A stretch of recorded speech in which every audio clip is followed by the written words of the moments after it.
Praise the lord. ఈ సాయంకాలపు వేళ దేవుడు నీకు ఇస్తున్న వాగ్దానము మత్తయి సువార్త 28వ అధ్యాయము 20వ వచనం. ఇదిగో నేను యుగ సమాప్తి వరకు సదాకాలము మీతో కూడా ఉన్నాను.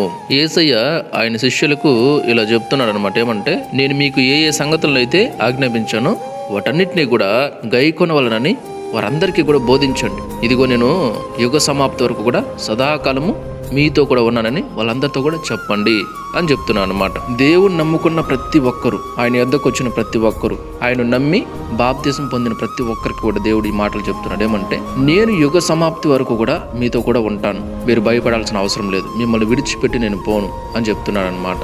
నిజానికి ఈ లోకంలో ఉండే మనుషులు ఎంత బంధమైనా కూడా మనతో పాటు ఎంతవరకు ఉంటారు కదా. కానీ దేవుడు చెప్తున్నాడు, యుగ సమాప్తి వరకు, ఈ యుగం మొత్తం అంతమైపోయే వరకు కూడా నేను మీతో కూడా ఉంటాను అని చెప్తున్నాడు అనమాట.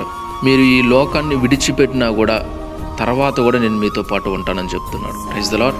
మీ కష్టంలో నేను ఉంటాను, మీ బాధలో నేను ఉంటాను, కన్నీటిలో, వేదనలో, మీ పరిస్థితి ఎలా మారినా కూడా నేను మీతోనే ఉంటాను, మీరు టెన్షన్ పడాల్సిన పని లేదు అని దేవుడు చెప్తున్నాడు అనమాట. సో ఈ సాయంకాల సమయంలో దేవుడు నీతో చెప్తున్న మాట ఏమంటే, నువ్వు ఏ పరిస్థితిలో ఉన్నా కూడా నేనైతే నిన్ను విడువను, నేను ఎప్పుడూ నీతోనే ఉంటాను అని చెప్పి దేవుడు చెప్తున్నాడు అన్నమాట. కాబట్టి నువ్వు ఎలాంటి పరిస్థితిలో ఉన్నా కూడా నువ్వు బాధపడాల్సిన అవసరం లేదు, కృంగిపోవాల్సిన అవసరం లేదు, అధైర్యపడాల్సిన అవసరం లేదు, నిరాశ చెందాల్సిన అవసరం కూడా లేదు. దేనికి భయపడద్దు.